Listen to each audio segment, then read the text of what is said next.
the wonderful Annie Dieu-Le-Veut, who has this absolutely extraordinary book out called Stories in the Stars, and Times journalist, Sunday Times I should say, and Sunday Express, and has gone into sort of into the world of shamanism, and has written some absolutely fantastic books. But this one in particular is causing a bit of a stir, and rightly so. And I'm going to introduce you now. So hello, Annie. Hello. And so, do you want to give us a little bit of a brief outline of the book itself, and how you got into bringing all this together? Right. Well, it's really interesting because I was just listening to Hugh just now, and it was amazing what he was saying about the love that makes up this universe and how it is structured out of chaos.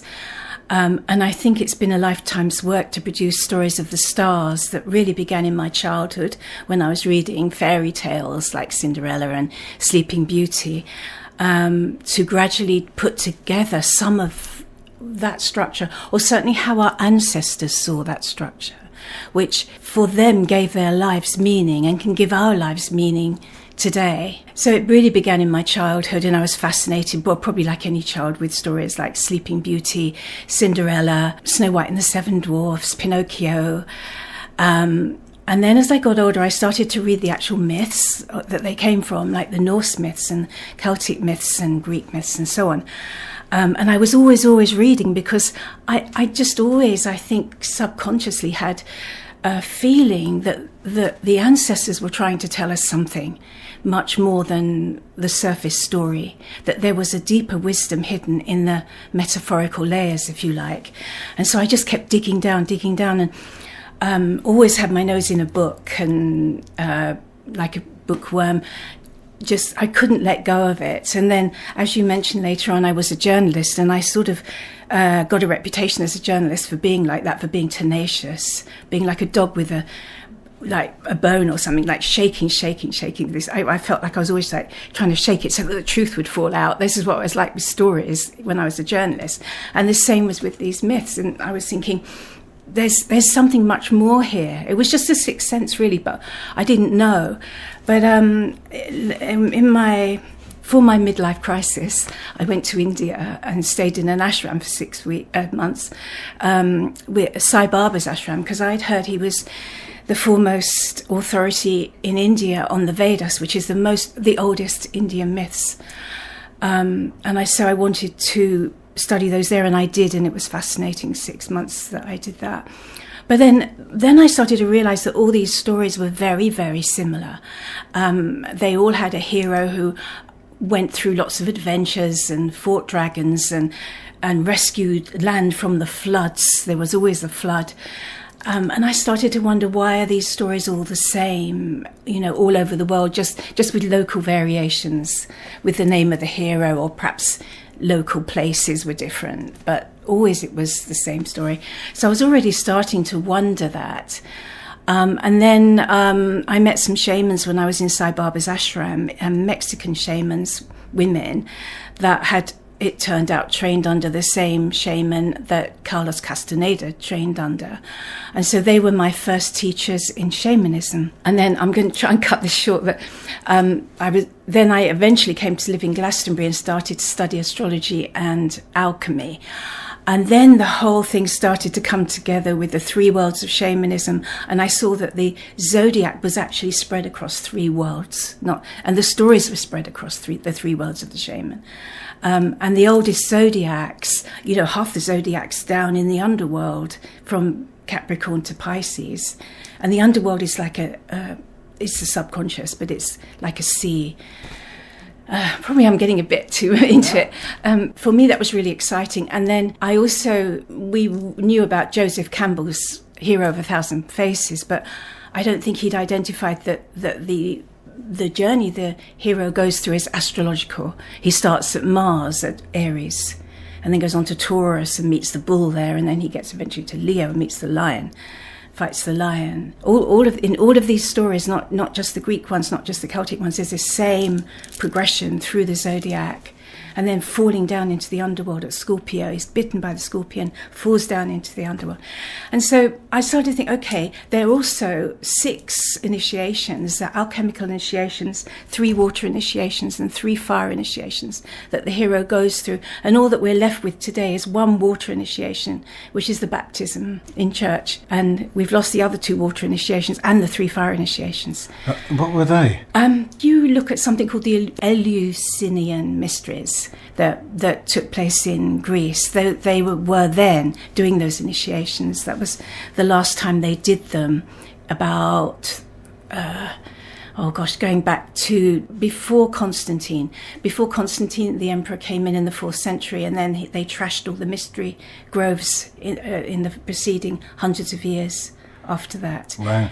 So it was practiced before the Romans all around the Mediterranean, and people would come for miles for these initiations. Wow! Yeah. And this sort of comes into the into today's stories. Like in your book, you've got sort of I know it's a bit complicated to sort of say now, but the Pinocchio story, yeah, and how that breaks down into the initial stories around the campfire, so to speak, 2,000 years ago, and what those hero journeys are, and how that breaks down, and sort of. How Walt Disney has used that, but didn't complete the story correctly, did he? No. So he missed a little bit of the astrological story out. He's got a gap between Cancer, and then he jumps to Scorpio. Right. Do we know why he did that, or was that?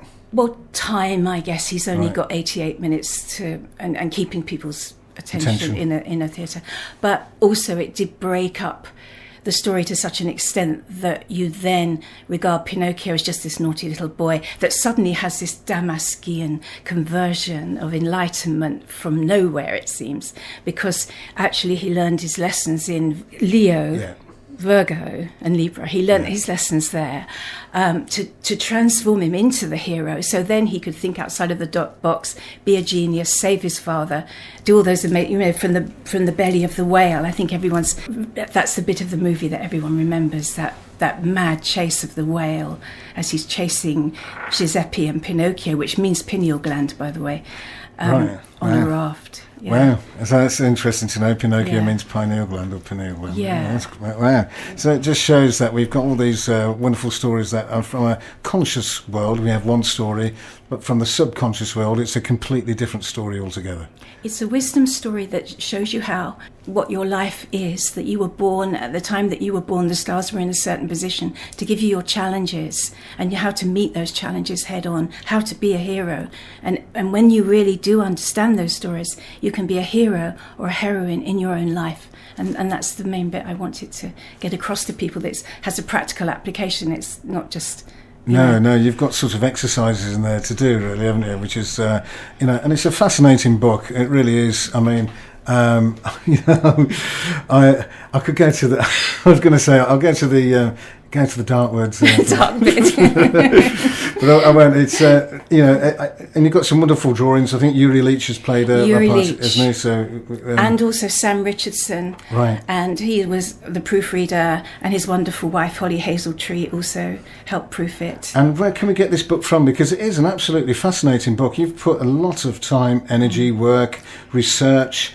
You must really. This is probably about 30 or 40 years worth of work that's gone into this. Yes. And sort of carefully done. It's wonderful. So where can anybody get the book from? Well, they can get it from me if they want to come around for a cup of tea. I've got some biscuits. You can come see me. And you tend to get that from the author. Come round to the house, have a cup of tea, and buy a book. Would you want to buy a book? Yeah, I always like to meet people that are going to... My books are like my babies that I send out, so I always want to meet the people that are going to read it and see how they get on with it. That's great. And if they can't get to you, if they're like the other cross side of the world or something, how can they get on? It's available on every Amazon all over the world, so most people, I think, can get it from there. Okay. Great. And have you got a website or anything like that? My website's just my name, Annie Dieu-Le-Veut. Can you spell that? Because people have got to know how to spell that. Okay. Well, Annie, and then DIEULUVEUT.com. Okay. So there we go. So it's AnnieDieu-Le-Veut.com. And you've got wonderful interest. You've got other books on there as well, I suppose, haven't you? I've got a few other books, all very much inspired by the Avalon mythos around here. So local people will love them, I think. Yeah, I think you're right. And I think you do some extraordinary work. There's no doubt about that on that. You deserve every success. It's a wonderful book. I fully recommend it. Stories in the Stars by Annie Dieu-Le-Veut. Big thank you for coming in. Is there anything you want to add to that? Is there anything you'd like to say? Just that I will give a 3 days shamanic training to anyone that reads my book, who buys and reads my book, because by the time they've bought it and read it, they will have had that. It's worth about 3 days of my time in training them. So then they would just be ready for that 4th day of the initiation and training how to do a shamanic journey, which I'll give them for free. Wow. Right, look at that, free shamanic journeys. As long as you buy the book, read it, and then prove you bought the book, I'd say. Prove it and take it to Annie, and she'll give you a free day tuition on the shamanic journeys. That's fantastic. Okay. A big thank you for coming in. It's a pleasure. It's a pleasure to be here. And I wish you every success in the future. Thank you.